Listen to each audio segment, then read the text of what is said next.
ونستعينه ونستغفره ونعوذ بالله من شرور أنفسنا ومن سيئات أعمالنا من يهده الله فلا مضل له ومن يضلله فلا هادي له وأشهد أن لا إله إلا الله وحده لا شريك له وأشهد أن محمدا عبده ورسوله أما بعد فأعوذ بالله من الشيطان الرجيم بسم الله الرحمن الرحيم فقلت استغفروا ربكم إنه كان غفارا وقال رسول الله صلى الله عليه وسلم التائب من الذنب كمن لا ذنب له أو كما قال عليه الصلاة والسلام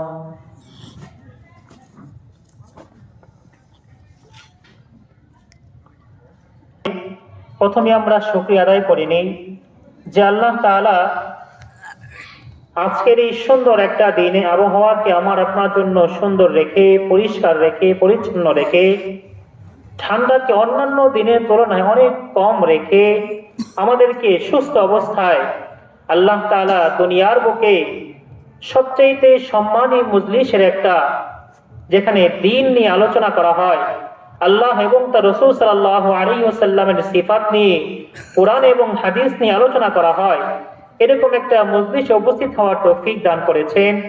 এজন্য অন্তরে অন্তঃস্থল থেকে শুকরিয়া আদায় করি আলহামদুলিল্লাহ। আরেকটু জোরে শুকরিয়া আদায় করি আলহামদুলিল্লাহ। আলহামদুলিল্লাহ।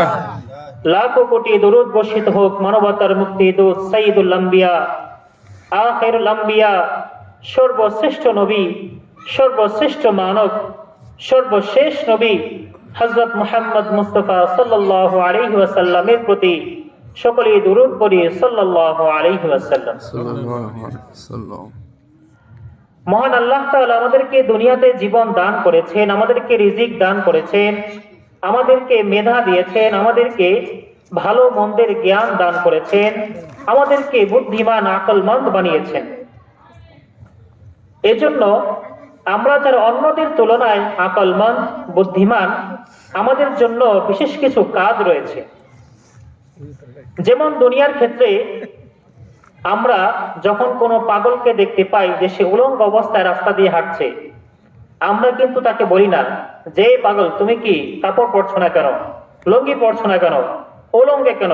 আমরা কি বলি, আরে পাগলের কাজ পাগল করতেছে, করুক, ওরে কি বললেও বুঝবে না, না বললেও বুঝবে না, বোঝে না দেখি তো কি সে পাগল, বুঝলে তো কি আমার আপনার মতো আকলমন্দ হতো, সুস্থ মানুষ হতো।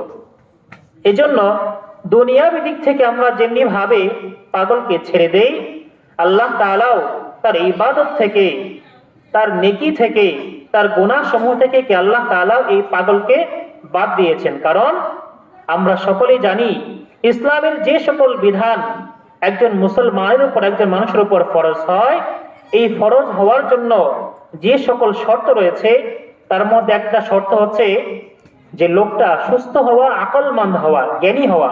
অর্থাৎ কোনো মানুষ যতক্ষণ পর্যন্ত সে সুস্থ না হয়, আকলমন্দ বা জ্ঞানী না হয়, তার উপর ইসলামের বিধান আসে না। তার জন্য নামাজ রোজা এগুলো কোনোটাই ফরজ হয় না।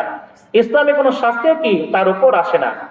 যেটাকে আমরা আমাদের দুনিয়াবি ক্ষেত্রেও দেখি, পাগল যদি কাউকে লাঠি দিয়ে বাড়ি দিয়ে আহত করে, পাগলের কোনো বিচার নাই। পাগল যদি রাস্তার মধ্যে কাউকে ঢেল দিয়ে গাড়ি থেকে পালিয়ে দেয়, অথবা কি কারো গাড়ির গ্লাস ভেঙে দেয়, পাগলের কোনো বিচার নেই। কারণ আল্লাহ তাআলাও ছেড়ে দিয়েছেন, আমরাও ছেড়ে দিয়েছি। পাগলকে ধরলে কি ঝামেলা আরো বাড়তেই থাকবে, কমবে না। এই জন্য আমরা যারা সুস্থ মানুষ রয়েছি, আল্লাহ তাআলা আমাদের আপনাদের যাদেরকে আকল দান করেছেন, সুস্থ জ্ঞান দান করেছেন, আমাদের জন্য আল্লাহ তাআলা একটা বিশেষ প্রক্রিয়া রেখেছেন। এই প্রক্রিয়ার নাম হচ্ছে নেকি এবং বদি। যে আমরা যে সকল মানুষ রয়েছি, মুসলমান রয়েছি, সুস্থ মানুষ রয়েছি, আমরা যে সকল কাজ করি না কেন প্রত্যেকটা কাজের মধ্যেই দুইটা ভাগ থাকে। এক নাম্বার হচ্ছে ভালো কাজ, দুই নাম্বার হচ্ছে খারাপ কাজ। এই দুইটা কাজ, এই দুইটা পদ্ধতি আমার আপনার প্রত্যেকটা কাজের মধ্যেই থাকবে। এই জন্যই কি আমি আপনি একজন সুস্থ মানুষ, কারণ আমি আপনি ভালো বুঝি, মন্দও বুঝি। আল্লাহ তাআলা এই জ্ঞানটা আমাকে আপনাকে দান করেছেন। এই জন্য আমার আপনার যেহেতু আল্লাহ তাআলা এই বিশেষ জ্ঞান দান করেছেন, ভালো মন্দের পার্থক্য করার মতো, ভালো মন্দ বোঝার মতো, নেকি এবং গুনাহি বোঝার মতো, এই জন্য আল্লাহ তাআলা আমার আপনার উপর আরেকটা দায়িত্ব দিয়েছেন।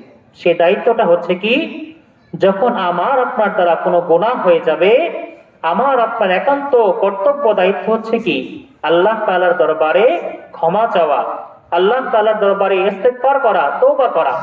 এটা হচ্ছে আমার আপনার মতো একজন মুমিনের, একজন গুনাহগারের সবচেয়ে গুরুত্বপূর্ণ কাজ। যে যখনই আমার আপনার দ্বারা কোনো গুনাহ হয়ে যাবে, আমরা সাথে সাথে আল্লাহ তাআলা দরবারে ইস্তেগফার করব, তওবা করব। আমরা হায় হতাশ করতে থাকবো যে আমি একজন মুসলমান, আমার দ্বারা কিভাবে এই গুনাহটা হয়ে গেল। শুধু এমন গুনাহ না, হাদিসের মধ্যে আছে যে সগীরা গুনাহকে আল্লাহ তাআলা বিভিন্ন কারণে ক্ষমা করে দেন। একজন মুসলমান অসুস্থ, তার জ্বর আসছে, তার শরীর ব্যথা, তার পেট ব্যথা, এই সকল কারণে কি আল্লাহ তাআলা সগীরা গুনাহগুলো মাফ করতে থাকবেন। সুবহানাল্লাহ। কিন্তু কবিরা গুনাহ বা বড় গুনাহ, এটা এমন গুনাহ যেটা যতক্ষণ পর্যন্ত না বান্দা আল্লাহ তাআলার দরবারে তওবা করবে, এটা মাফ হবে না। কবিরা গুনাহ মাফ হওয়ার জন্য তওবা আপনাকে করতেই হবে, করতেই হবে। এখন তওবাটা কি জিনিস? আমরা ছোটবেলা থেকে বারংবার শুনতেছি যে গুনাহ হলে তওবা করো, গুনাহ হলে তওবা করো। কিন্তু তওবা কি জিনিস, তওবা কিভাবে করতে হয়, এটা কি আমরা অনেকেই জানি না। না জানার কারণটা কি, আমার আপনার ভিতরে জানার কোনো আগ্রহ নাই। আমি আপনি মনেই করি না যে কি আমার এটা গুনাহ হয়ে গিয়েছে, আমার এখন তওবা করা দরকার। তওবা জিনিসটা কি আলেমদের কাছ থেকে শেখা দরকার, যে হুজুর বা ইমাম সাহেব কিভাবে তওবা করতে হয়, কিভাবে ইস্তেগফার করতে হয়, আমাকে শিখিয়ে দিন, আমার তো অনেক বড় গুনাহ হয়ে গিয়েছে। এই জন্য আজকে আমরা এই তওবা সম্পর্কে সংক্ষিপ্ত ভাবে আলোচনা করব ইনশাআল্লাহ তাআলা। রাসূল সাল্লাল্লাহু আলাইহি ওয়াসাল্লাম আমাদেরকে শিক্ষা দিয়েছেন যে যখন আমার আপনার গুনাহ হয়ে যাবে, আমি আপনি তওবা করব, ইস্তেগফার করব।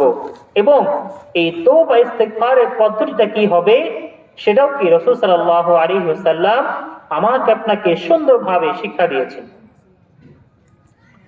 রাসূল সাল্লাল্লাহু আলাইহি ওয়াসাল্লাম বলেছেন, যখন কোনো মানুষের মধ্যে তিনটা শর্ত পাওয়া যাবে, তখন বোঝা যাবে যে কি তার গুনাহ মাফ হয়েছে বা তার তওবাটা কবুল হয়েছে। এর মধ্যে এক নম্বর শর্ত কি? এক নম্বর শর্ত হচ্ছে আমার আপনার দ্বারা যে গুনাহটা হয়ে গিয়েছে, এই গুনাহের ব্যাপারে আমার আপনাকে লজ্জিত হতে হবে। যে আমি একজন মুসলমান, আমি একজন ঈমানদার, আমি একজন রাসূলের উম্মত, আমি আল্লাহ তাআলার একজন বিশেষ বান্দা। আল্লাহ তাআলা তো চাইলে আমাকে আপনাকে কোনো কাফের ঘরের সন্তান হিসেবে দুনিয়াতে পাঠাতে পারতেন, মুশরিকদের ঘরের সন্তান হিসেবে দুনিয়াতে পাঠাতে পারতেন। কিন্তু আল্লাহ তাআলা নিজ অনুগ্রহে আমাকে আপনাকে মুসলমান ঘরে জন্ম লাভ করিয়েছেন, আমাকে আপনাকে শেষ নবীর উম্মত হিসেবে দুনিয়াতে পাঠিয়েছেন। আমার আপনার দ্বারা কিভাবে এই গুনাহটা হয়ে গেল, এই ব্যাপারে কি আমাকে আপনাকে আফসোস করতে হবে যে হায় আমার জীবন তো শেষ। যে উদ্দেশ্য নিয়ে আল্লাহ তাআলা আমাকে আপনাকে পাঠিয়েছিলেন তার ইবাদত করার জন্য, আমি ইবাদত থেকে বঞ্চিত হয়ে গেলাম। আমার তার এমন একটা গুনাহ হয়ে গেল যে গুনাহের কারণে কি আমার সৃষ্টিকর্তা, আমার রব, আমার আল্লাহ কি আমার উপর, আপনার উপর নারাজ হয়ে গিয়েছেন। এই ব্যাপারে কি করতে হবে? আমাকে আপনাকে লজ্জিত হতে হবে, শর্মিন্দা হতে হবে। যখন আমার আপনার ভিতরে এই লজ্জা শরমটা আসবে আমার আপনার এই গুনাহের কারণে, তখন কি এই একটা শর্ত যদি পাওয়া যায়, তাহলে কি সম্ভাবনা রয়েছে যে আল্লাহ তাআলা কি করবেন, আমার আপনার তওবাকে কবুল করবেন। এটা রাসূল সাল্লাল্লাহু আলাইহি ওয়াসাল্লাম আমাদেরকে শিক্ষা দিয়েছেন। শুধু তাই না, রাসূল সাল্লাল্লাহু আলাইহি ওয়াসাল্লাম তার হাদিসের মধ্যে বলেছেন, আন নাদামাতু ওয়াত তাওবাতু, যে কি লজ্জিত হওয়াটাই একটা তওবা। কারণ এর পরবর্তী যে আরো দুইটা শর্ত রয়েছে, এই শর্তগুলো কি এই প্রথমটার ভিতরেই ঢুকে গিয়েছে। 2 নম্বর শর্ত হচ্ছে কি, যে আমার আপনার এমন ভাবে ওয়াদা করতে হবে যে এই গুনাহটা যে এখন আমার হয়ে গেল, এই গুনাহটা আর কখনো আমার দ্বারা কোনোভাবেই সংগঠিত হবে না। যদি শয়তানের ধোঁকা পড়ে হয়ে যায় সেটা তো ভিন্ন কথা, আল্লাহ তাআলা মাফ করবেন। কিন্তু যখন আমি আপনি তওবা করব, আল্লাহ তাআলা দরবারে হাত তুলবো, চোখের পানি ফেলবো, তখন আমার আপনার অন্তরে ওয়াদা কি থাকবে, হে আল্লাহ, এই গুনাহটা একবার আমার থেকে হয়ে গিয়েছে, আর কখনো কি এই গুনাহ আমার দ্বারা হবে না। আমি তোমার দরবারে তওবা করতেছি, তুমি কি আমাকে মাফ করো। এটা হচ্ছে কি 2 নম্বর শর্ত। 3 নম্বর শর্ত কি? 3 নম্বর শর্ত হচ্ছে যে আমি আপনি যে আল্লাহ তাআলা দরবারে ক্ষমা চাচ্ছি, মাফ চাচ্ছি, আল্লাহ তাআলা আমাকে আপনাকে ক্ষমা করবেন, এই আশা এটা একদম নিশ্চিত ভাবে আমার আপনার অন্তরে রাখতে হবে। যে কি আমি যতই গুনাহ করি না কেন, আমার গুনাহ যদি সমুদ্রের পানি পরিমাণ, সমুদ্রের ফেনা পরিমাণ, দুনিয়ার প্রত্যেকটা গাছের পাতা পরিমাণ হয়ে যায়, তাহলেও কি আল্লাহ তাআলা তো রব্বুল আলামিন, আল্লাহ তাআলা তো রহমান, আল্লাহ তাআলা গফফার।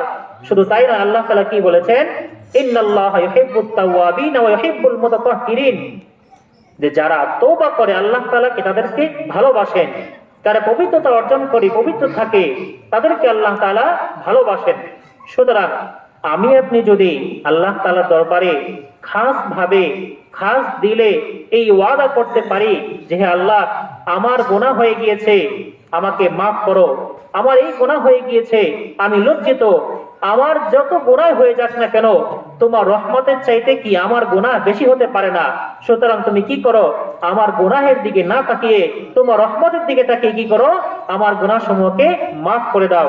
এই যে 3টা শর্ত, লজ্জিত হওয়া এবং কি করা, ওয়াদা করা একদম মন থেকে এই গুনাহ হবে না। 3 নাম্বার আশা রাখা, আশা রাখা যে আল্লাহ তাআলা আমাকে মাফ করবেনই। এই আশাটা আমরা কি জন্য রাখবো? ধরুন একটা উদাহরণ দেওয়া যাক, যে দুনিয়াবি কোনো একটা চাকরির জায়গায়, কোনো একটা সরকারি চাকরির ক্ষেত্রে আপনার কোন একজন মামা খালু সেখানে চাকরি করে, একজন উচ্চ পদের অফিসার। ধরে নেই আমরা যে সেটা একটা সচিবালয়, তা আপনার মামা সেখানে সচিব। সেই সচিবালয় থেকে একটা বিজ্ঞপ্তি প্রকাশ হলো যে অমুক পদে একজন ব্যক্তি নিয়োগ দেওয়া হবে।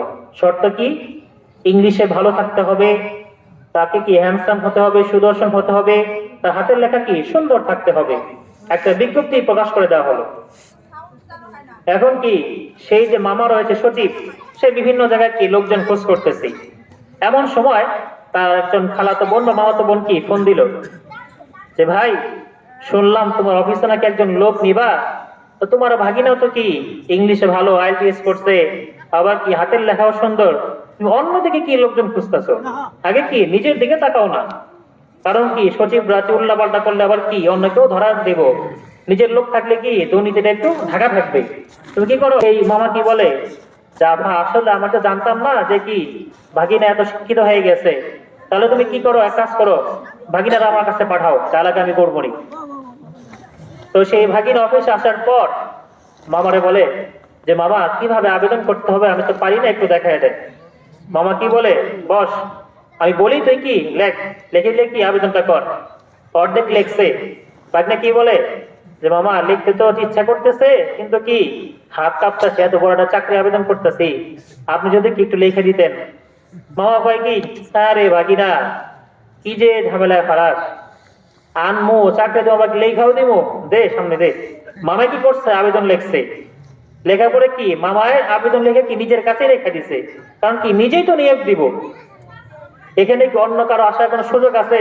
কোনো সুযোগ নাই। কারণ কি যার চাকরি, যার সহকারী, যে অফিসের চাকরি, সেই তো মেন, তার ভাগিনাই তো কি আবেদন করছে, শুধু আবেদন করে নাই, সে নিজেই লেখা দিছে। এখানে কি তার চাকরি হবেই হবে, এটা 100% গ্যারান্টি।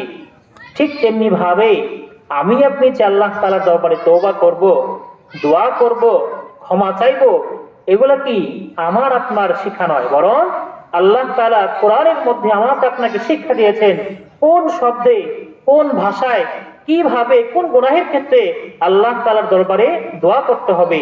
দোয়া তো আমরা যে কোনো ভাষায় করতে পারি, বাংলায় করতে পারি, ইংরেজিতে করতে পারি, যার যে ভাষা, প্রত্যেকটা মাতৃভাষায় প্রত্যেকের আবেগ নিয়ে কি আমরা দোয়া করতে পারি। কিন্তু আল্লাহ তাআলা সুন্দর সুন্দর শব্দকে চয়ন করে সবচেয়ে গুরুত্বপূর্ণ, সবচেয়ে ফজিলতপূর্ণ আল্লাহ তাআলার কাছে যে শব্দগুলো পছন্দনীয়, সেই শব্দগুলো কি আল্লাহ তাআলা আমাকে আপনাকে শিখিয়ে দিয়েছেন। সেই শব্দগুলো কি, সেই কথাগুলো কি, যেগুলো আমরা বারংবার দোয়ার মধ্যে পড়ি। রব্বানা আতিনা ফিদ দুনিয়া হাসানাহ ওয়া ফিল আখিরাতি হাসানাহ ওয়া কিনা আযাবান নার। এটা আমরা মুনাজাতের মধ্যে, দোয়ার মধ্যে বলি। আল্লাহ তাআলা শিক্ষা দিয়েছেন, রব্বিগফির লানা ওয়া লিওয়ালিদাইনা ওয়া লিল মুমিনিনা ইয়াওমা ইয়াকুমুল হিসাব। আল্লাহ তাআলা শিখিয়ে দিয়েছেন রব্বির হামহুমা, পিতা মাতার জন্য কোন দোয়া করতে হবে, রব্বির হামহুমা কামা রাব্বায়ানি সগীরা। আল্লাহ তাআলা আমাকে আপনাকে শিক্ষা দিয়েছেন। এরকম ভাবে আমরা দোয়ার মধ্যে যতগুলো শব্দই বলি না কেন, প্রত্যেকটা কথা, প্রত্যেকটা আয়াত আল্লাহ তাআলা স্বয়ং আমাকে আপনাকে শিখিয়েছেন। কি জন্য? আমি আপনি যে মাফ চাইবো, ক্ষমা চাইবো, এর গ্যারান্টি কি যে কি আল্লাহ তাআলা মাফ করবেন? এর গ্যারান্টি এটাই যে আল্লাহ তাআলা কি মাফ করবেন বিধায়িত কি যে সকল শব্দ তার কাছে বলতে হবে, তিনি কি নিজে আমাদেরকে তার কালামের মাধ্যমে শিক্ষা দিয়েছেন যে বান্দা, তোমার গুনাহ হয়েছে, তুমি কি করো? এই শব্দ দ্বারা আমার কাছে তওবা করো। তোমার গুনাহ হয়েছে, তুমি এই শব্দগুলোর মাধ্যমে কি আমার কাছে দোয়া করো। তোমার গুনাহ হয়েছে বা তোমার পিতামাতা ইন্তেকাল করেছে, তুমি এই শব্দগুলো কি তাদের জন্য আমার কাছে পেশ করো, আমার কাছে দোয়া করো। আমি কি করব? তোমার এই শব্দের কারণে, তোমার এই দোয়ার কারণে কি করব? তোমার পিতামাতাকে, তোমার আত্মীয় স্বজনকে আমি কি করব? জাহান্নাম থেকে মুক্ত করে জান্নাতে দিয়ে দিব। সুবহানাল্লাহ। এটা হচ্ছে কি আল্লাহ তাআলার গ্যারান্টি। যদি আল্লাহ তাআলা আমাকে আপনাকে ক্ষমা করতে না চাইতেন, তাহলে কি এই শব্দগুলো শেখাইতেন না, বলতেন কি যার যার মতো দোয়া করে নাও, কোনো সমস্যা নাই। কিন্তু কি আল্লাহ তাআলা আমাকে আপনাকে ভালোবাসেন, পছন্দ করেন। রাসূল সাল্লাল্লাহু আলাইহি ওয়াসাল্লামের হাদিস থেকে আমরা জানতে পারি, রাসূল সাল্লাল্লাহু আলাইহি ওয়াসাল্লাম বলেছেন, সারা দুনিয়ার যত মানুষ রয়েছে, চাই সে মা হোক, বাবা হোক, ভাই বোন, বোন হোক, যত মানুষ রয়েছে, যত আত্মীয় স্বজন রয়েছে, তাদের প্রত্যেকের অন্তরে তোমার জন্য, আমার জন্য যে পরিমাণ দয়া, যে পরিমাণ ভালোবাসা, যে পরিমাণ মহাব্বত রয়েছে, এই ভালোবাসাটুকু সারা দুনিয়ার মানুষ এগুলো যদি একত্রিত করা হয়, তাহলে কি সমুদ্রের মধ্যে একটা সুই জমানোর পর, ওঠানোর পরে যে ছোট্ট একটা ফোঁটা, বড় ফোঁটা কিন্তু পড়ে না, ছোট্ট একটা ফোঁটা পড়বে সেই সুইয়ের মাথা দিয়ে, এই পরিমাণ আল্লাহ তাআলা তার পক্ষ থেকে ভালোবাসা, দয়াকে কি করেছেন? মানুষের মধ্যে বন্টন করে দিয়েছেন, যাতে করে কি করে মানুষ একে অপরজনকে ভালোবাসায় মহাব্বত করে, লালন পালন করে। সুবহানাল্লাহ। তাহলে আমার মা, আমার বাবা, আমার ভাই বোন, আমার আপনার বিভিন্ন সমস্যায়, আমার আপনার অসুস্থতায় কি পরিমাণ তারা ব্যাকুল হয়ে যায়, কি পরিমাণ তারা অস্থির হয়ে যায়, কোন ভালোবাসার কারণে? কতটুকু ভালোবাসার কারণে? সামান্যতম, যেটা কি সারা দুনিয়ার মানুষকে দেওয়া হয়েছে, সেখানে আল্লাহ তাআলার কাছে বাকি সম্পূর্ণ দয়া রয়েছে, ভালোবাসা রয়েছে। আল্লাহ তাআলা নিজ অনুগ্রহে, নিজ কুদরতি হাতে আমাদেরকে সৃষ্টি করেছেন। তাহলে আল্লাহ তাআলা আমাকে আপনাকে কি পরিমাণ ভালোবাসতে পারেন, কি পরিমাণ আমার আপনার জন্য দয়া আল্লাহ তাআলার অন্তরে থাকতে পারে, যে একজন বান্দা যতক্ষণ পর্যন্ত আল্লাহ তাআলাকে আল্লাহ বলবে, ততক্ষণ পর্যন্ত কি হবে না? দুনিয়া কিয়ামত সংঘটিত হবে না। সুবহানাল্লাহ। যখন দুনিয়াতে আল্লাহ আল্লাহ শব্দ বলার মতো একজন মানুষও থাকবে না, ঠিক তখনই কি দুনিয়া থেকে আল্লাহ তাআলা প্রত্যেকটা জিনিসকে নিশ্চিহ্ন করে দিবেন, কিয়ামত সংঘটিত হবে। কারণ তখন কি আল্লাহকে আল্লাহ বলার মতো কোন লোক দুনিয়াতে থাকবে না। তারপরেও কি আমার আপনার দিল, আমার আপনার মন নরম হয় না যে হায় আমরা মুসলমান, আমরা ঈমানদার দাবিদার, আমরা নবীর উম্মতের দাবিদার, কিন্তু আমার আপনার আমলের যে কি অবস্থা, আমার আপনার যে আল্লাহ তাআলার প্রতি হতাশার কি অবস্থা, এটা কি একমাত্র আল্লাহ তাআলাই ভালো জানেন। আমি আপনি একজন মুমিন, নিজেদেরকে মুসলমান দাবি করি, মুমিন দাবি করি, তারপরও আমরা কি করি না? আল্লাহ তাআলার কাছে পানাহ চাই না। আল্লাহ তাআলা যে সকল কাজগুলো আমাকে আপনাকে করতে বলেছেন, সেগুলো আমরা করি না, বরং এর উল্টো যত কাজ করা যায় আমরা করতেই থাকি, চাই আমি পুরুষ হই বা নারী। আমার আপনার দ্বারা দিনের প্রত্যেকটা সময় গুনাহ হচ্ছে, আমি আপনি বুঝতেও পারছি না যে আসলেও কি এটা কি গুনাহ হচ্ছে, আসলেও কি এটা শিরকি কথা হচ্ছে, আসলেও কি এটা কবিরা গুনাহ হচ্ছে। এরকম কি অহরহ শব্দ আমরা সারাটা দিন ব্যবহার করছি, কিন্তু আমরা রাত্রে ঘুমানোর পূর্বে একবারও চিন্তা করি না যে আমরা কি করি, যখন ঘুমাই তখন দোয়া করি আল্লাহুম্মা বিসমিকা আমুতু ওয়া আহইয়া, যে কি হে আল্লাহ তোমার নামেই কি মৃত্যু এবং জীবিত হওয়া। তাহলে কি আমরা স্বীকৃতি দিচ্ছি, আমরা জানতেছি বুঝতেছি যে কি আমরা এখন যে আমরা ঘুমাচ্ছি এটা একটা মৌত, আমরা এই ঘুমে থেকে আর না উঠতে পারি। কিন্তু তারপর আমার আপনার ঘুমের সময় এটা মাথায় আসে না যে সারাটা দিন আমার তার এই কাজগুলো হয়েছে, এই গুনাহগুলো যদি আমি এই ঘুমের মধ্যেই মারা যাই তাহলে কি এই গুনাহগুলো নিয়ে কি তোমার দরবারে হাজির হতে হবে, যেটা কি আমার দ্বারা সম্ভব না। আমি একজন মুসলমান হিসেবে কি করতে পারি না, এই গুনাহ সমূহ নিয়ে তোমার দরবারে আমি কি যেতে পারি না। আমার এই পরিমাণ গুনাহ হয়েছে কি যে কি আমি আসমানের দিকে তাকাতেও ভয় পাই, না জানি কখন কোন আযাব আমার উপরে চলে আসে। এগুলো তো আমরা কখনো বলি না, বরং আমরা কি করি সর্বদা আল্লাহ তাআলার নাশুকরিয়া যত করা যায় আমরা করতেই থাকি এবং করতে করতে আমরা এমন শব্দগুলো উচ্চারণ করি যে আমাদের কুফরি হয়ে যায়, শিরকি হয়ে যায়। যেমন আমরা প্রায় সময় বিশেষ করে আমাদের মা বোনেরা এই শব্দগুলো বেশি ব্যবহার করে যে তার পরিবারের ছোট্ট বাচ্চা অথবা বৃদ্ধ বাবা মা যদি কেউ বেশি অসুস্থ হয়ে যায় তখন কি হয়, কথা আগে একটাই, আল্লাহ কি খালি আমার বাপের এই দেখছে আর কাউরে দেখে না, অমুকের বাপ দেখে কি 100 বছর হয়ে গেছে গা, তাও কত সুস্থ, আমার বাপ কি মাত্র হইলো 60 বছর, আল্লাহ কি বিছনায় ফেলাই দিছে, কত জ্বালা যন্ত্রণা।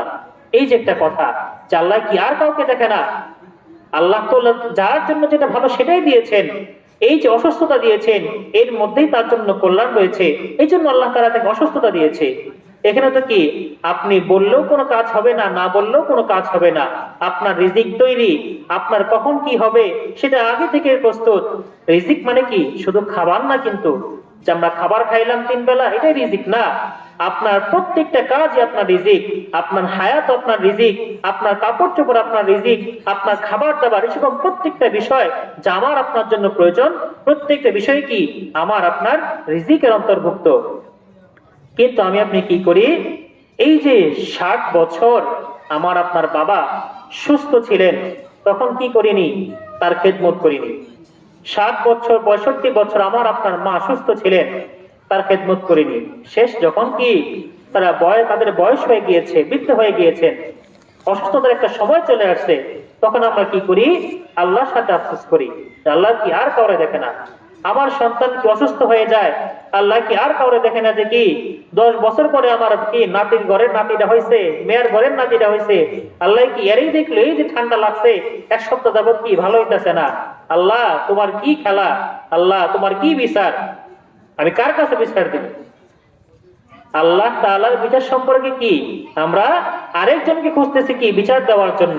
এই যে কথাগুলো আমরা বলি, এরকম কথাগুলোকে আমরা অহরহ বলি, সামান্য সামান্য কারণেই বলি, বড় কোনো কারণ না যে না আমার অমুক ক্ষতি হয়ে গিয়েছে, এই হয়েছে হয়ে গিয়েছে, সামান্য অসুস্থতায় কি আমরা অস্থির হয়ে যাই, আল্লাহ তাআলার কাছে কি আমরা নাশুকরিয়া করি, আল্লাহ তাআলার সাথে এমন শব্দ ব্যবহার করি যেগুলো আল্লাহ তাআলার শানের খেলাফ, যেগুলোর মধ্যে কুফরি কথা রয়েছে, শিরকি কথা রয়েছে।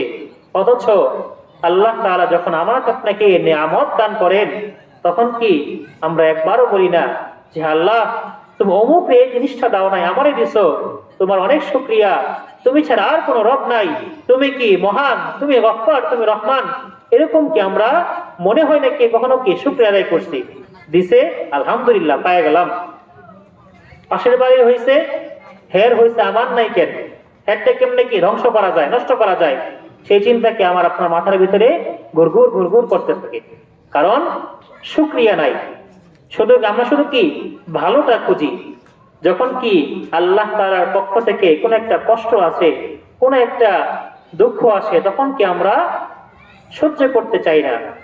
অথচ কি আল্লাহ তাআলা বলেছেন তোমাদের উপর যে সকল বিপদ আসে, যে সকল আপদ আসে এই সবগুলোই কি আল্লাহ তাআলার পক্ষ থেকে নির্ধারিত। সুতরাং কি এগুলোর মধ্যে হায় হতাশ করা যাবে না, বরং সর্বদা শুকরিয়া কৃতজ্ঞতা আদায় করতে থাকতেই হবে। আর এই শুকরিয়া আদায়ের সবচেয়ে গুরুত্বপূর্ণ মাধ্যম কি? আল্লাহকে আল্লাহ বলে জানা, আল্লাহকে রব বলে জানা, আল্লাহকে রহমান বলে জানা, আল্লাহকে গফফার বলে জানা। সারা দিনের একটা সময় নির্জনে আল্লাহ তাআলার কাছে তওবা করা, শর্মিন্দা হওয়া, লজ্জিত হওয়া। আল্লাহ তাআলা তো বলেছেন কি বান্দা যেন কি আমার কাছে আসে। আমরা একটা হাদিস, একটা আলোচনা বারবার শুনি, তারপর কি আমার আপনার মনে টানে না?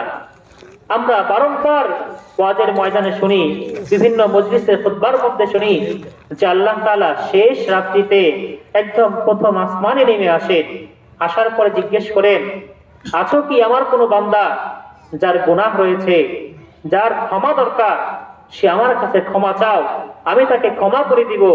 আছো কি এমন কোনো বান্দা যার রিজিক দরকার, আমার কাছে রিজিক চাও, আমি কি তোমার রিজিকের ব্যবস্থা করে দিব। এভাবে আল্লাহ তাআলা নিজে আমাকে আপনাকে ডাকতে থাকেন, আর আমরা নাক ডেকে ঘুমাতে থাকি, কারণ আমাদের তো কোনো গুনাহ নাই। আমরা কি সবচেয়ে দুনিয়ার মধ্যে নেককার বান্দা। শুধু নেককার না, আমরা কি আল্লাহ রসুলের চাইতে কি আরো বেশি নেককার। কারণ আল্লাহ রসুল সাল্লাল্লাহু আলাইহি ওয়াসাল্লাম কি করতেন? কোন কোন বর্ণনা এসেছে আল্লাহ রসুল সাল্লাল্লাহু আলাইহি ওয়াসাল্লাম দিনে 70 থেকে 100 বার আস্তাগফিরুল্লাহ আস্তাগফিরুল্লাহ আস্তাগফিরুল্লাহ কি ইস্তিগফার করতেন। অথচ কি যে নবীর পূর্বের এবং পরে সকল গুনাহ মাফ আল্লাহ তাআলা নবীদেরকে মাসুম করেছেন, সেই নবীরা কি আমার আপনার শেষ নবী, তিনিও কি করেছেন? বারবার ইস্তিগফার করেছেন, আস্তাগফিরুল্লাহ আস্তাগফিরুল্লাহ আস্তাগফিরুল্লাহ করেছেন। শুধু পড়েননি, আল্লাহ তাআলা কি বলেছেন? ফাসাব্বিহ বিহামদি রাব্বিকা ওয়াস্তাগফির ইন্নাহু কানা তাওয়াবা। আল্লাহ তাআলা কি করেছেন? রাসূলকে বলেছেন তুমি কি করো? তাসবিহ পাঠ করো এবং ইস্তিগফার করো। ইন্নাহু কানা তাওয়াবা, আল্লাহ তাআলা কি নিশ্চয়ই তাওয়াব, তওবা কবুলকারী। অথচ কি আল্লাহ তাআলা তো নিজেই কি করেছেন? রাসূলের পূর্বের পরে সকল গুনাহ মাফ করেছেন। তাহলে রাসূল সাল্লাল্লাহু আলাইহি ওয়াসাল্লাম কি জন্য আল্লাহ তাআলা এটা বললেন? তাসবিহ করতে, ইস্তিগফার করতে, তিনি তওবা ক্ষমাকারী। এটা উম্মতকে শেখানোর জন্য, এটা উম্মতের একটা শিক্ষা যে আল্লাহ তাআলা আমাদেরকে বোঝাতে চাচ্ছেন যে আমার যে নবীকে আমি মাসুম করে দুনিয়াতে পাঠিয়েছি, যে নবীদের সম্পর্কে আমি কি ঘোষণা দিয়েছি তাদের পূর্বের পরে সকল গুনাহ মাফ, সেই নবীদেরকে যদি আমি কি করি? ইস্তিগফার করতে বলি, তাসবিহ পাঠ করতে বলি, তাহলে যারা গুনাহগার উম্মত রয়েছে তাদের কি অবস্থা হবে? অথচ কি আমার আপনার অন্তরে এর কোনো আসর নাই। আমরা শুধু কি কোরআন পড়ি, নামাজে সূরা পড়ি, শেষ। কিন্তু আমার আপনার কি আরেকটা দায়িত্ব রয়েছে, এই কোরআনকে ভালো করে বোঝা, ভালো করে জানা যে কোরআনের কোন সূরায় বা কোন জায়গাটা আমাকে কি উপদেশ দেওয়া হচ্ছে, এগুলো আমাদেরকে জানতে হবে, বুঝতে হবে। অল্প অল্প করে যদি আমরা কি করি, কোরআনের বিভিন্ন আয়াতের অর্থ আমরা দিন একটু একটু করে পড়ি, আমরা কি করতে পারবো? আস্তে আস্তে অনেক আয়াতের অর্থ কি আমাদের মুখস্থ হয়ে যাবে। তখন আমরা বুঝতে পারবো যে আসলেই আল্লাহ তাআলা আমাদেরকে কি বলতে চাচ্ছেন, কি বলেছেন। শুধু কি পড়লেই হবে না, পড়ার তো সব রয়েছে, অর্থ জানলে কি আরো বেশি সব আমরা কি পাবো। এই জন্য আমাদেরকে কি করতে হবে? গুনাহ থেকে বাঁচতে হবে, ইস্তিগফার করতে হবে, সর্বদা গুনাহ থেকে বেঁচে থাকার চেষ্টা করতে হবে। গুনাহ হয়ে গেলে সাথে সাথে কি তওবা করতে হবে। আর তওবার জন্য কি 3টা শর্ত পূরণ করতে হবে। তওবা মানে এই না যে কি আল্লাহ তওবা, আল্লাহ তওবা করলাম, গুনাহ মাফ করে দাও। শয়তান কি করে? আমাদের কোন সময় কি ধোকায় ফেলে, যারে বান্দা আল্লাহ তো কি রহমান, আল্লাহ গফফার, তুই এখনো তোর আল্লাহ চিনলি না। শয়তান কি আমাদেরকে শিখায়, মানে কি নেক্সট ভিডিও ধোকা, যে তুই এখনো তোর রবকে চিনলি না, তোর রব যে কত মহান, তুই যত গুনাহ করস কি আর তুই তওবা করলি কি আল্লাহ সব মাফ করে দিব। তখন কি মনের মধ্যে কি একটু পরে কি আরেকটা ওয়াসওয়াসা দেয়, যারে গুনাহ যেহেতু মাফ করবই, তাহলে কি একটু গুনাহ কর না, তওবা করলেই তো কি মাফ, এত টেনশন কিসের? ঠিক আছে, বান্দা একটা গুনাহ করলো, বুদ্ধি দিল, গুনাহ হয়ে গেছে, তওবা কর, আল্লাহ গুনাহ করছি মাফ করে দাও, তওবা। তখন কি শয়তান কি বলো? এই যে তওবা করলি, তোর কি গুনাহ মাফ হয়ে গেছে, এখন কি ওই কাজটাও কর, ওই হারাম কাজটা কর, ওই কবিরা গুনাহটা কর, এখান থেকে কি 5টা টাকা চুরি কর, ওই দোকান থেকে একটা চকলেট চুরি কর। একটা মেয়ের কি একটা চোখ টিপি দে, একটা মেয়ের কি একটা খারাপ কথা বল, তারপরে কি করবি? তওবা করবি, আল্লাহ মাফ করে দেব। এটা হচ্ছে কি শয়তান আমাদেরকে নেক স্রোতে একটা কি সুন্দর একটা ধোঁকা শেখায় যে কি আল্লাহ রহমান, আল্লাহ গফফার, গুনাহ করবি, তওবা করবি, মাফ। কিন্তু গুনাহের মধ্যে যে তিনটা শর্ত রয়েছে, যেই গুনাহ আর দ্বিতীয়বার আমার দ্বারা হবে না, এটা কি শয়তান আমাদেরকে বুঝতে দেয় না। এই জন্য কি আমাদেরকে বুঝতে হবে, আমাদের অন্তরে আশা ভরসা রাখতে হবে যে আমরা গুনাহ করলে আল্লাহ তাআলা মাফ করবেন। এই গুনাহকে ভয় করতে হবে। গুনাহ যদি আমরা ভয় করি তাহলে কি আমরা গুনাহ ছাড়তে পারবো। রাসূল সাল্লাল্লাহু আলাইহি ওয়াসাল্লামের এক বিশেষ সাহাবী মাইজ বিন মালিক আনসারী রাদিয়াল্লাহু তাআলা আনহু একবার রাসূল সাল্লাল্লাহু আলাইহি ওয়াসাল্লামের কাছে আসলেন। আসার পর রাসূল সাল্লাল্লাহু আলাইহি ওয়াসাল্লামকে বলতেছেন, হে আল্লাহর রাসূল, আমি তো জিনা করে ফেলছি, আমার উপর কি করেন? হদ কায়েম করেন, রজম করেন। আল্লাহ রাসূল সাল্লাল্লাহু কি বলছেন? ফেরেছেন, যাও, কি বলো তুমি এসব? কোনো প্রমাণ নাই, কোনো কথা নাই, কোট করে এসে বলতেছো কি যে তুমি জিনা করছো। সাহাবী আবার আসছে একটু পরে, হে আল্লাহর রাসূল সাল্লাল্লাহু আলাইহি সাল্লাম, আমার দ্বারা তো জিনা হয়ে গেছে, আমাকে কি করেন? রজম করেন, হদ কায়েম করেন, আমাকে শাস্তির ব্যবস্থা করেন। আল্লাহ রাসূল আবার ফিরিয়ে দিয়েছেন। এভাবে যখন সেই সাহাবী তিনবার ওনার কাছে আসছেন, রাসূল সাল্লাল্লাহু আলাইহি ওয়াসাল্লামের কাছে আসছেন, তখন আল্লাহ রাসূল সাল্লাল্লাহু আলাইহি ওয়াসাল্লাম দুইজন সাহাবীকে পাঠাইছেন তদন্ত করার জন্য যে কি আসলেও যে সাহাবী বলতেছে কি যে তার দ্বারা জিনা হয়েছে, যে সত্য কথা কিনা। তখন সেই সাহাবী দুইজনকে তদন্ত করলেন, তদন্ত করার পরে দেখলেন যে না, আসলে কি এটা সত্য কথা।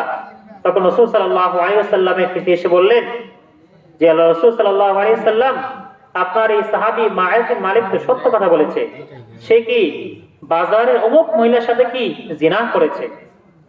তখন রাসূল সাল্লাল্লাহু আলাইহি ওয়াসাল্লাম নির্দেশ দিলেন যে কি করো? রজম করা হবে, হদ কায়েম করা হবে, এর কি ব্যবস্থা করো। ইসলামে জিনাহের শাস্তি কি? যদি ব্যক্তি বিবাহিত হয় তাহলে তাকে কি করতে হবে? কোমর পর্যন্ত মাটিতে গেঁথে পাথর নিক্ষেপ করে রজম করে হত্যা করতে হবে। তো সেই সাহাবীকেও কোমর পর্যন্ত মাটিতে গাঁথা হলো। সাহাবায়ে কেরাম সবাই মিলে কি পাথর নিক্ষেপ করতেছে কি তাকে হত্যা করার জন্য, তাকে শাস্তি দেওয়ার জন্য। ঠিক এই সময় একটা পাথরের আঘাতের কারণে সেই মাইজ বিন মালিক আনসারী রাদিয়াল্লাহু আনহু শরীরে একটু রক্ত আরেকজন সাহাবীর গায়ে গিয়ে লাগলো। সেই সাহাবী আফসোস করতে লাগলো যে হায়, একজন জিনাকারীর রক্ত আমার শরীরে লাগলো, কত একটা নিকৃষ্ট কাজ হলো। এই কথা আবার রাসূল সাল্লাল্লাহু আলাইহি ওয়াসাল্লাম শুনছেন। রাসূল সাল্লাল্লাহু আলাইহি ওয়াসাল্লাম শোনার পর সেই সাহাবীকে বললেন যে তুমি কি বলতেছো? তুমি কি এই মাইজ বিন মালিকের শান সম্পর্কে জানো? এই মাইজ বিন মালিক যদি ইচ্ছা করতো তার এই জিনা সম্পর্ক কি আমাদের থেকে গোপন করতে পারতো, আমরা কেউ জানতাম না। কিন্তু সে কি করেছে? আখিরাতের শাস্তিকে ভয় করেছে, আল্লাহর শাস্তিকে ভয় করেছে। এজন্য সে কি করেছে? তার এই জিনাহের শাস্তি, গুনাহের শাস্তি ইসলামের শরীয়ত অনুযায়ী কি সে দুনিয়াতেই পাওয়ার জন্য আল্লাহ তাআলার দরবারে এমন ভাবে তওবা করেছে যে যদি তার এই তওবা, এই মাইজ বিন মালিক আনসারীর তওবা দুনিয়ার সকল মানুষের মধ্যে বিতরণ করে দেওয়া যায়, সকল মানুষের আমল নামার মধ্যে বিতরণ করে দেওয়া যায়, তাহলে তার এই একজনের তওবাটা দুনিয়ার সকল মানুষের ক্ষমা পাওয়ার জন্য যথেষ্ট হয়ে যাবে। সুবহানাল্লাহ। তওবার কি পরিমাণ গুরুত্ব, তওবার কত ফজিলত। আমরা আরেকটা ঘটনা সম্পর্কে জানি যে বনী ইসরাইলের এক ব্যক্তি কি 100 খুন করেও কি সে তওবার উদ্দেশ্যে যাওয়ার কারণে কি আল্লাহ তাআলা তাকে মাফ করেছেন। আমার আপনার মধ্যে কেমন কেউ আছে যে আমরা একটা খুন করছি? কেউ নাই। আমরা কেউ একদিন চুরি করছি, ডাকাতি করছি, এরকমও নাই। আমরা একদিন জিনা করছি, এরকমও নাই। তাহলে কি জন্য আল্লাহ তাআলা আমাকে আপনাকে মাফ করবেন না? যদি আমার আপনার চাইতে আরো বড় বড় গুনাহগারদেরকে আল্লাহ তাআলা মাফ করতে পারেন, তাহলে আমাকে আপনাকে কি জন্য আল্লাহ তাআলা মাফ করবেন না? এই আশা, এই ভরসা আমার আপনার অন্তরে কি জন্য নাই? মহান আল্লাহ তাআলার একজন বিশেষ নবী হযরত নূহ আলাইহিস সালাম, এই নূহ আলাইহিস সালাম সম্পর্কে আমরা সকলেই জানি যে নূহ আলাইহিস সালাম প্রায় 960 বছর পর্যন্ত দুনিয়াতে জীবিত ছিলেন। আল্লাহ তাআলা দ্বীনের দাওয়াত দিয়েছে মানুষের মধ্যে। এই 960 বছরের জিন্দেগিতে মাত্র 60 জন মতান্তর 80 জন মানুষ কি আল্লাহ তাআলা দ্বীন গ্রহণ করেছিল, ইসলাম গ্রহণ করেছিল। তাহলে বুঝুন তারা কি পরিমাণ নাফরমান ছিল, কত নিকৃষ্ট বান্দা ছিল। শুধু তাই নয়, আল্লাহ তাআলা কি নূহ আলাইহিস সালামের মাধ্যমে তাদেরকে কি দাওয়াত দিচ্ছেন যে কি তাদেরকে ডাকো, তাদেরকে তওবা করতে বলো। তওবা করলে কি তাদের জন্য কি এই ফজিলত রয়েছে। তারপরেও কি তারা সর্বদা বিমুখ। আল্লাহর নবী কি বলে কি এগুলো তাদের কোনো দরকার নাই, তারা কি তাদের জীবন নিয়ে ব্যস্ত। যে আয়াতটা আমি তেলাওয়াত করেছিলাম সূরা নূহের, ফাকুল তুস্তাগফিরু রাব্বাকুম ইন্নাহু কানা গফফারা, যে কি ফাকুল তুস্তাগফিরু, আমি তাদেরকে বলি ইস্তাগফিরু রাব্বাকুম, তোমরা রবের কাছে তওবা করো, ইস্তিগফার করো। ইন্নাহু কানা গফফারা, আল্লাহ তাআলা তো কি গফফার, ক্ষমাশীল। যদি তোমরা ক্ষমা চাও তাহলে কি হবে, ইউরসিলিস সামাআ আলাইকুম মিদরারা, আল্লাহ তাআলা তোমাদের উপর কি করবেন, বৃষ্টি বর্ষণ করবেন। ওয়ায়ুমদিদুকুম বিআমওয়ালি ওয়া বানিনা ওয়া ইয়াজআল লাকুম জান্নাতি ওয়া ইয়াজআল লাকুম আনহারা, তোমাদেরকে আল্লাহ তাআলা কি করবেন, তোমাদের ফসলের মধ্যে আল্লাহ তাআলা বরকত দিবেন, সন্তান সন্ততিদের মধ্যে বরকত দিবেন, তোমাদের জন্য এই বৃষ্টির পানি থেকে সুন্দর বাগান সৃষ্টি করবেন। শুধু তাই নয়, অসংখ্য নিয়ামত আল্লাহ তাআলা কি তোমাদেরকে দান করবেন। এটা আল্লাহ তাআলা কাদেরকে বলতেছেন, এমন একটা উম্মতকে যে উম্মতরা তাদের নবীকে প্রায় 1000 বছর পর্যন্ত পেয়েও কি তারা 100 জন মানুষও কি ইসলাম গ্রহণ করে নাই। সেই উম্মতকে যদি আল্লাহ তাআলা এত বড় একটা অফার দিতে পারে ইস্তিগফারের কারণে, এত সুন্দর একটা সুযোগ দিতে পারে ইস্তিগফারের কারণে, যে তাদের জানে বরকত দিবেন, তাদের সম্পদে বরকত দিবেন, তাদের ফসলের মধ্যে বরকত দিবেন, সেখানে আমি আপনি তো কি শ্রেষ্ঠ নবী, শ্রেষ্ঠ উম্মত হিসেবে তো কি আমরা তাদের চাইতে আর উপরের পর্যায়ে। তাহলে আমার আপনার অবস্থা এমন কেন? আমি আপনি কি জন্য গুনাহ করে হতাশ থাকি? আল্লাহ তাআলা একজন বিশেষ বান্দা যার নাম হচ্ছে ফুযাইল ইবনে ইয়াস রাহমাতুল্লাহি আলাইহি। এখন আমরা কত সুন্দর করে তার নামে শেষে রাহমাতুল্লাহি আলাইহি বললাম, কত বরকতপূর্ণ একটা শব্দ। কিন্তু একটা সময় ছিল যখন মানুষ এই ফুযাইল ইবনে ইয়াসের নাম শুনে ভয় পেত। আমরা যখন এরকম আমরা এই সময় কি করি, আমাদের সন্তানদেরকে ভয় দেখাই, ঘুম পাড়াই, যে ঘুমাসো, না হলে কিন্তু কি বাইরে পাগল আছে, ভাল্লুক আছে, ভূত আসে, কি তোমাদের ধরবে, তুমি কি তাড়াতাড়ি করো, ঘুমিয়ে পড়ো, না হলে কি পাগল আসবে। এরকম আমরা কি করি, আমাদের সন্তানদেরকে ভয় দেখাই কি ঘুমানাই। কিন্তু ফুযাইল ইবনে ইয়াস রাহমাতুল্লাহি আলাইহির সময় মানুষ এই কথা বলতো তাদের সন্তানদেরকে যে তুমি ঘুমাচ্ছ না, বাইরে কিন্তু কি ফুযাইল ইবনে ইয়াস আসে, সে কি তোমাকে হত্যা করবে, তোমাকে কি ধরে নিয়ে যাবে। এই ফুযাইল ইবনে ইয়াসের ভয় দেখে কি মানুষ তাদের সন্তানদেরকে ঘুম পাড়াতো। অর্থাৎ কি পরিমাণ মানে একজন আতঙ্কিত মানুষ ছিল, কত বড় একজন সন্ত্রাসী মানুষ ছিল এই ফুযাইল ইবনে ইয়াস। ডাকাতদের একজন সর্দার ছিল। সমরবন্দের ঘটনা। তো সেই ফুযাইল ইবনে ইয়াস রাহমাতুল্লাহি আলাইহি একদিন ডাকাতি করার উদ্দেশ্যে, চুরি করার উদ্দেশ্যে তার সাঙ্গপাঙ্গ নিয়ে দেয়ালের এপাশ থেকে ওপাশে যাচ্ছিলেন। তিনি গেলেন প্রথমে। তিনি প্রথমে সেই দেয়াল টপকানোর পর যে বাড়িতে ওনারা চুরি করার জন্য মনস্থ করেছিলেন, সেই ঘরের ভিতর থেকে সেই বাড়ির মালিক কোরআন তেলাওয়াত করতেছে। এই কোরআন তেলাওয়াতের মধ্যে এমন একটা আয়াত তার কানে ভেসে এসেছে, যে আয়াতের মধ্যে আল্লাহ তাআলা বলেছেন যে এখনো কি সময় হয়নি যে আল্লাহ তাআলার জিকির তোমার অন্তরকে নরম করবে, আল্লাহ তাআলার জিকির তোমার অন্তরের মধ্যে ভয় পয়দা করবে। এই আয়াতটা শোনার পর তার অন্তরের জিনিসটা মনে খুব ভারী লাগলো, যে এখনো সময় হয় নাই, এখনো না। তখন কি ফুযাইল ইবনে ইয়াস রাহমাতুল্লাহি আলাইহির মধ্যে তার মাথার মধ্যে এই কথাটাই বারবার করতে লাগলো যে এখনো কি সময় হয় নাই যে আমি রবের দিকে ফিরবো, আমি রবের জিকির শুনতেছি, কোরআন তেলাওয়াত শুনতেছি, তারপরেও কি আমার মন নরম হয় না কেন, আর কখন হবে। এই কথাটা শোনার পর, এই আয়াতটা শোনার পর ফুযাইল ইবনে ইয়াদ রাহমাতুল্লাহি আলাইহি চুরির চিন্তা বাদ দিলেন, ডাকাতির চিন্তা বাদ দিলেন। তিনি কি করলেন? দেয়াল টপকে এপারে চলে আসলেন, কিছুক্ষণ নীরব থাকলেন। নীরব থাকার পর তিনি নিয়ত করলেন, যা এই জীবন যা কিছু করেছি, এখনই সময় রবের দিকে ফেরা, এখনই সময় রবের দিকে ফেরা, এখনই সময় ইস্তেগফার করা, আর কি দেরি করা যাবে না। আল্লাহ কি আমাকে মেসেজ দিয়ে দিয়েছেন কি এখনো কি সময় হয় নাই? তখন সেই ফুযাইল ইবনে ইয়াদ রাহমাতুল্লাহি আলাইহি একটা মুসাফির খানায় গেলেন, বা সরাইখানা, যেটা কি মুসাফিরদের জন্য মরুভূমিতে বিভিন্ন অঞ্চলে দূরে দূরে কি স্থাপন করা হতো। রাত্রিবেলা ব্যবসায়ীরা মুসাফিরে কি সেখানে অবস্থান করত। তো তিনি কি করলেন? তার যে দল ছিল সেই দল থেকে বিচ্ছিন্ন হয়ে সেই সরাইখানায় প্রবেশ করলেন। জাস্ট রাত্রিটাকে এখানে অবস্থান করব, সকাল থেকে কি সব বাদ, সবাইকে ডাক দিয়ে আমি ঘোষণা করে দিব যে কি আমি আজকে থেকে সব ছেড়ে দিলাম।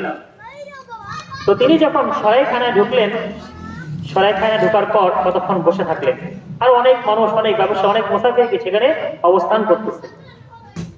তো তিনি শুনতে পেলেন যে মুসাফির ব্যবসায়ীরা কানা ঘোষা করতেছে, এই রাত্রে কেউ কি ঘুমাসবা না, সবার মাল সামানা কি সুন্দর করে গুছিয়ে রাখো, সবার কি মুদ্রাগুলো কি একটু গোপন জায়গায় রাখো, কারণ ফুযাইল ইবনে ইয়াদ কি যে কোনো সময় কি আক্রমণ করতে পারে। অথচ কিন্তু কি তারা কি ফুযাইল ইবনে ইয়াদকে কখনো দেখে নাই, তার নাম শুনে কি এত আতঙ্কিত, অথচ কি ফুযাইল ইবনে ইয়াদ তাদের মধ্যেই বসে রয়েছে।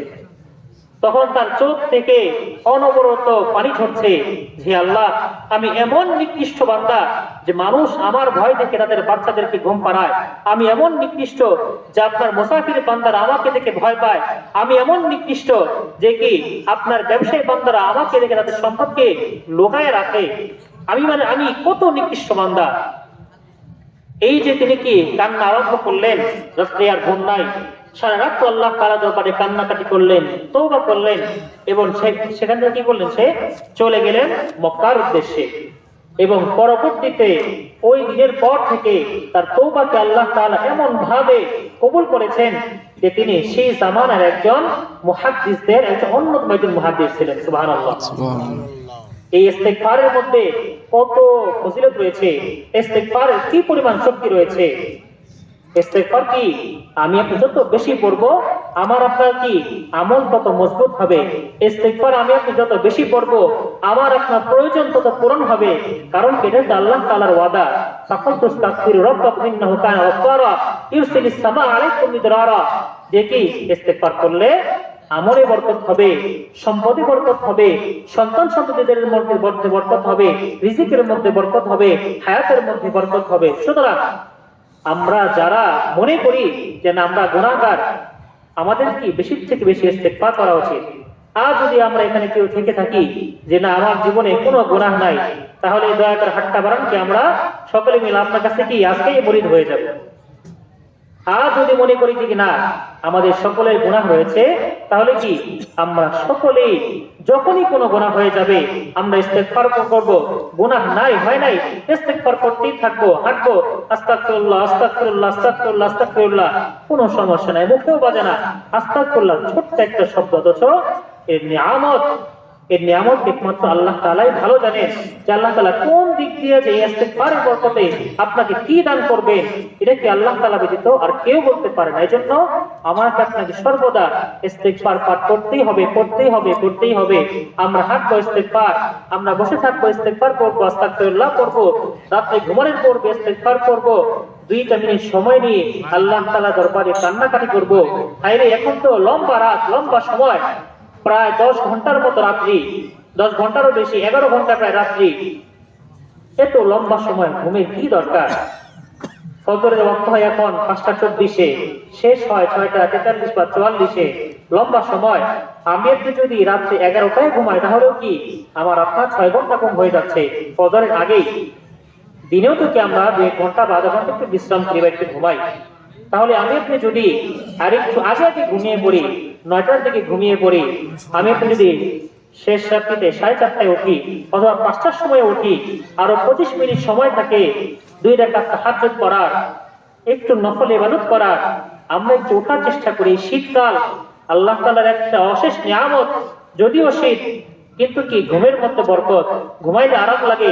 আমরা যদি গরমকাল লম্বা রাখতে তাহলেও কি ঠিক মতো ঘুম ধরে না, গরম ঘাম ইত্যাদি, কারেন্ট থাকে না।